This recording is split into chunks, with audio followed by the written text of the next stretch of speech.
Dirtfish Rally, friends, and a very warm welcome. I'd have to say it is warm indeed to Portugal. It's round 4 of this year's FIA World Rally Championship. It's our pre-event preview. It is a preview, so let's talk first up, David, about the event this week. Tell us about number of stages, number of kilometres, what we can expect. 21 stages, 337 kilometres. Once again, I've forgotten to do the miles. About 200. 200 and a bit miles, isn't it? 200 and a bit miles, yeah. And hot, dry gravel, from what we can understand. There was some rain in the last few days. The rain apparently will stop up to, you've been going on about 33 degrees. 33 degrees, and maybe higher. It's interesting. So if you're watching the rally this weekend, which I'm sure a lot of you will be, and you check the weather forecast, do not check Porto. Porto is where the service park is. Yeah. The stages on the Friday are down near Arganil. On the Saturday, they're towards, what's the name of this long stage? Amarante. Yeah, and the weather there is very different. 33, maybe higher. And we just go, inland a little bit, don't we? Here, we're right on the coast. I don't know if you can see out the window, but that's the River Douro right there. Beautiful. We're right at the mouth of the Atlantic, or the mouth of the river into the Atlantic. It is different. And last year we found this, we went down to Arganil with the jumper on. And it was a jumper off day. It was boiling down there, and it will be again. Yeah. The forecast, we'll talk a little more in a while about the forecast, because it is going to, in my view, affect tyre choice, which is a big part of the decision making and, if you like, the success formula here in Portugal.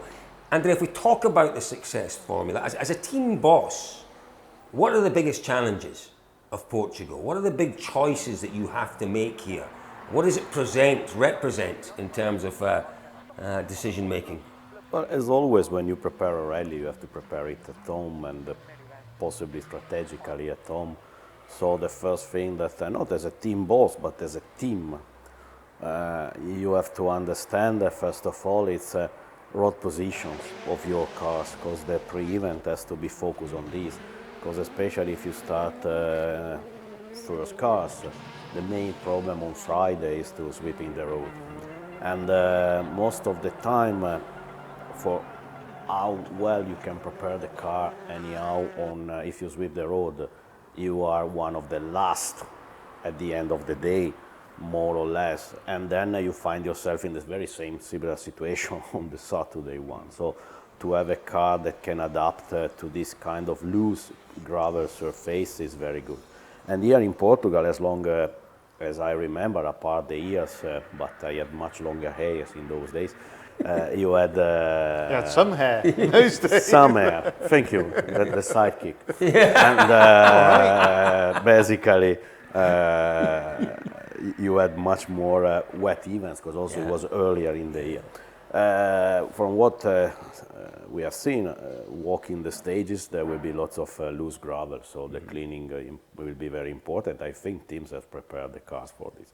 Of course, it's a rally that is not rough as we imagine rough rally, but routes can be there, so it can also be complicated. And honestly, it's something very new we cannot forget, but in case of very high temperature, we may think and see some hybrid system cooling issue.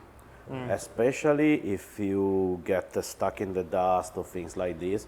You know, the radiator for the cooling system are very sophisticated, but as long as you can cover them with dust of this, the efficiency of them can be affected. One question, you were obviously in the middle of Hyundai last year while you were developing the Rally 1 car.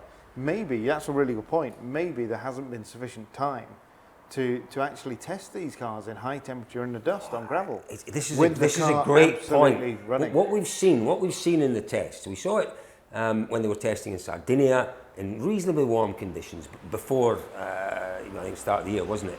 And before this event, but it wasn't anything like nothing like as high as this. No. But so they're testing and they put different sort of intakes. They took the intakes off. You know, they were running under slightly different. But do they run in the dust? Correct. That's my point entirely. How do you simulate, Andrea, running in dust? That has to be one of the big questions. Did you ever run a slower car through? In front of a car to test that? No, We've stumbled on something. I think we have.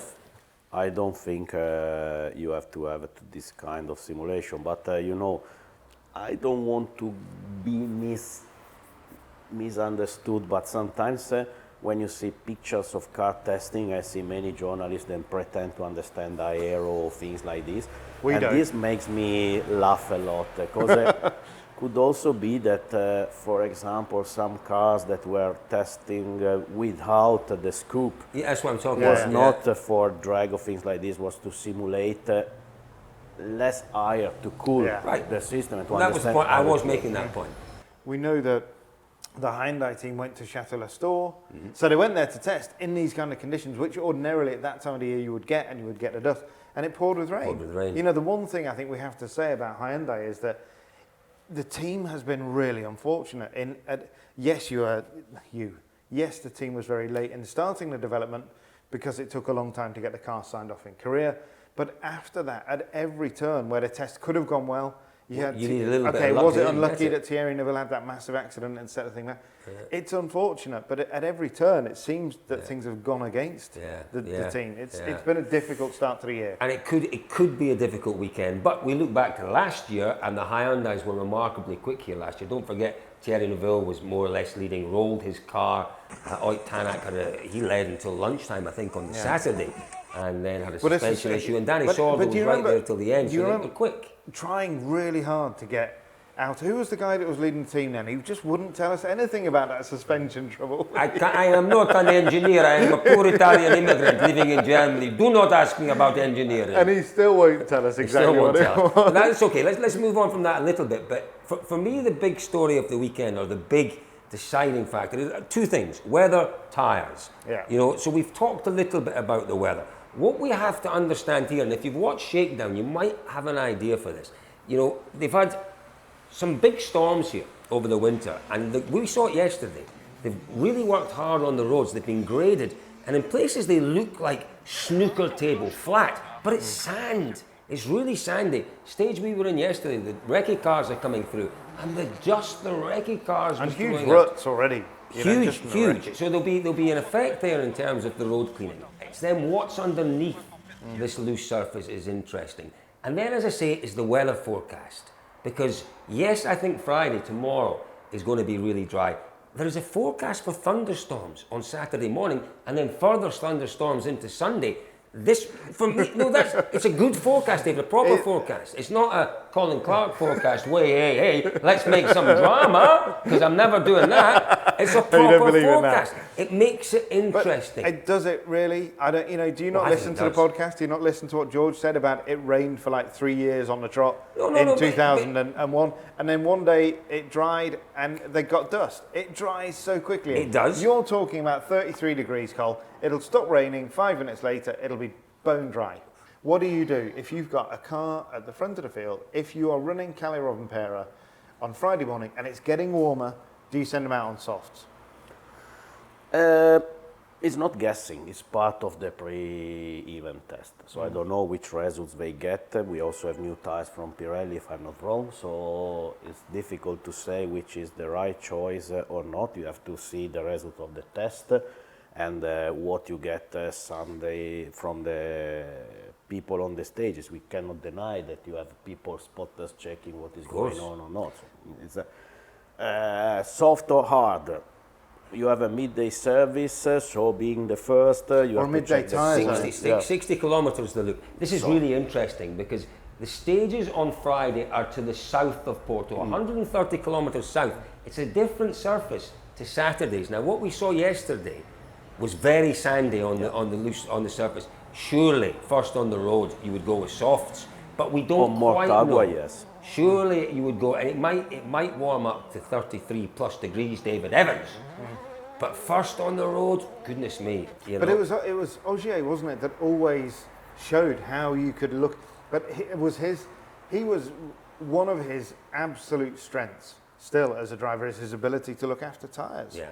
And drive the car straight. They were also different cars from the ones that we have now. Yeah, and we're also different tyres. So right. Yeah. This is going to be interesting. How that extra torque and the weight affects tyre choice is going to be really interesting. Don't forget last year, Ogier was first on the road. At one point during the opening day, he was 41, 42 seconds down. He finished the day in 5th, 24 seconds off the lead. So, and that was opening the road, Ogier. Okay, there were a few incidents with the likes of, obviously, your boy Neuville and one or two other things.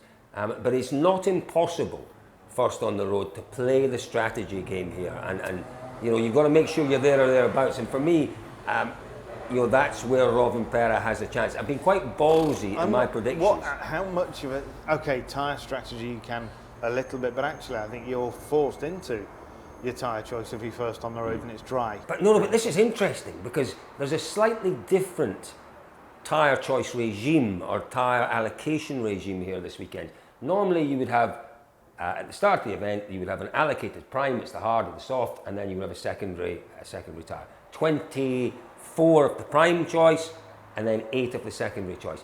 The drivers this time round have the ability to add 4 extra tyres, either hards or softs, to their allocation. They can still only use 28 in total.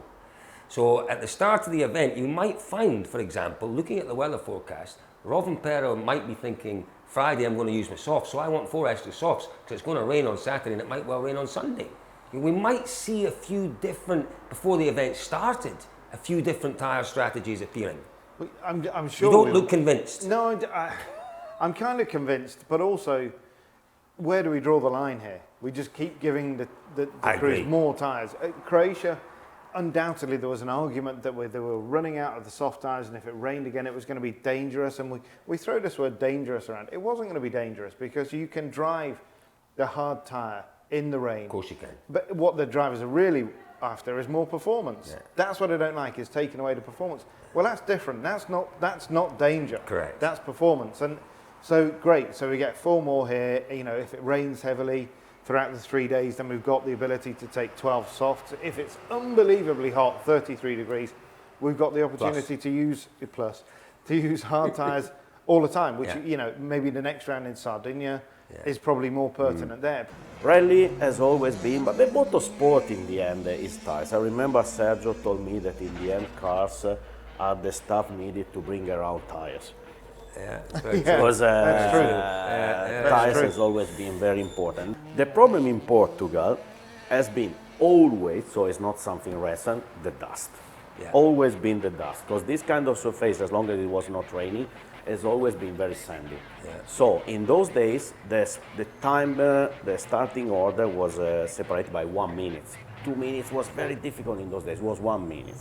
So people much smarter than me, with whom I was working a lot, were thinking about solution. And the solution was to incidentally point earlier to place your car in front of your top car, and as soon as the stage started to move aside, let the car behind you pass. So effectively, the car was running 2 minutes behind the car in front. So the dust was settled down.